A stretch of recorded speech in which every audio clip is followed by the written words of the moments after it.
बिस्मिल्लाहिर्रहमानिर्रहीम अस्सलाम वालेकुम ज़मा ग्रान ख़वागा मलगरो वक्ती हुमे ता यो बल विलाक के चिकम दा अफगानिस्तान पाकिस्तान और हिंद चिकम सूरत हाल दी पता मने न्यूज़ दर खबर दर और अलग कोने खपल तजमे तावड़ान देखा वो चिकम दा खबर दे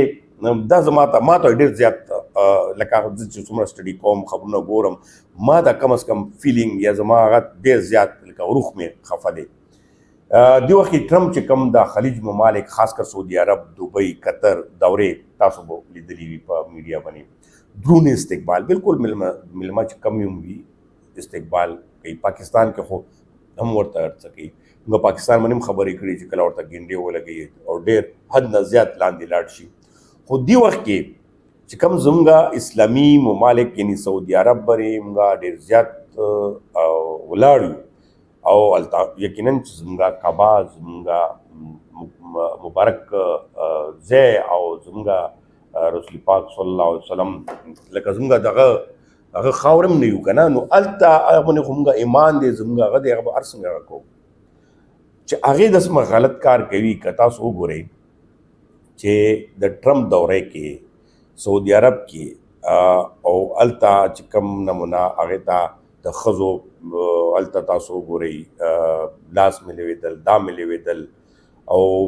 قطر کې تاسو وګورئ چې کوم نمونه هغه ته استقبال وشو بیا ټرمپ سره تعارف کې لکه وزیران مشیران یا دا داسې څنګه ملوي هلته تاسو خپله کتلی شي چې اوس د سعودي عرب یا د دوبۍ یا د قطر دا کوم خلیج ممالک دي دا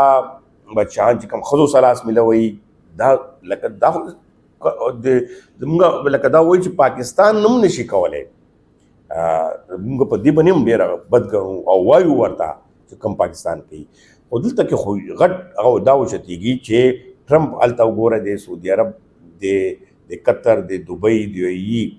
زنانو چې کومه کابینې کې ورسره تعارف کوي باقاعده ښه ټینګ لاس ښه نږدې هغه ورسره ملوي او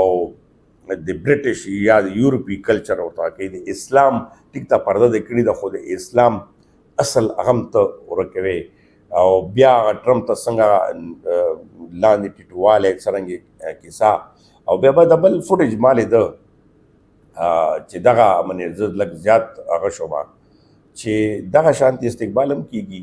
دا تاسو زنانه وګورئ خو ټیک شوه وړې ماشومان دي ګلونه ورته پش کېږي خو عرضه کېږي بل چې کوم زنانه هغه یو خو هغه خپل د توري هغه سره کوم کلچر ډانس ورته کړی بل دا زنانه ولا چې کوم نمونه هغه ویښته کولول هغه چې کوم کې هغه کوي دا قطر کې خلیج ممالک یو رسم شته او ډېرو ملکونو ولا دا شته چې هغه ښځو له ویښته باندې کېدي یو قسم قالین جوړ کړي نو دا خو ټرمپ دپاره دغه شانتې کیسه یا دغه شانتې لاندې نوتل دا څه هغه لري اوس په دې کې خبرونه نور ډېر زیات دي چې ټرمپ څه غواړي ټرمپ ولې دا دورې کوي یا ولې دا دو سره هغه کوي هغه ټولو ته ظاهره ده چې ټرمپ مقصد څه دی د امریکې مقصد څه دی د مسلمانانو غټ هغه نیول او هغو نه خپلې فایدې اوچتول اسرائیل ورمنې مسلط کول هغه ورمنې قبلول او دغسې کې لکه څرنګې په خلیج ممالک دوبۍ قطر دا ته وګوري خاص کر دوبۍ او ټوله یورپ جوړه کړې ده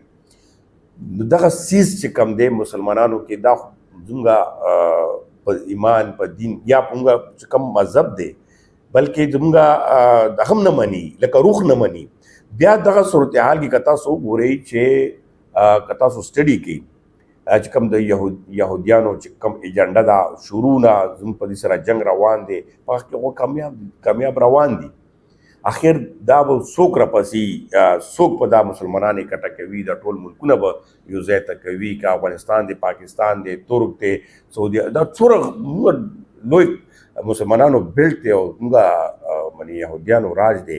او دغه قسم او دپاره ټیټوالی یا دومره لاندې غره تلل ټیک تکه تجارتي معاهدې اوسه کړي دي ډالر یې راغلي دي ورته پوره قطر ته یا نورو ته بس ولې چې اوس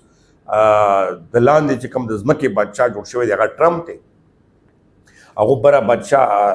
کوم هر څه هغه لاس کې دي هغه یې پرېښی دی او دا زمیني بادشاه یا هغه چې کوم دی هغه دپاره سجدې لګوي نو دغه ډېر د سوچ خبره ده موږ وایو چې خپل ملک زموږ پاکستان یا افغانستان یا نور ټرمپ یا امریکا د لاندې دی خو هلته خو موږ الریډي وایو چې دا خو دی خو چې دلته زموږ د خپل اسلامي کنټریز چې کوم مالداري کې نه دي کم هر څه ورسره زیات دي تاسو ته څه کمی دی الله تعالی ورته ځمکې نه دومره خزانې روبسلې دي چې ټولې دنیا باندې راج کوي نن تاسو ته تیل په امریکا باندې بند کړئ امریکا به تاسو خپې لاندې وي خو بس افسوس په کومګه خو چلو وایي چې موږ غریب ملک یو او موږ قرضې بغیر نه کېږي دا نه کېږي نو موږ خو مجبورا لاندې یو دلته به اوس کېږي او دا به آخر کم اړخ ته ځي همدغه شانتې فلسطین غوندې بس خلک مسلمانان به کوچل کېږي موږ به صرف په ټي وي باندې او په هغه باندې مزاحمت یې کوو ډېر افسوس خبره وه ما یې تاسو سره شیر کړمه مننه خوشحاله او آباد اوسئ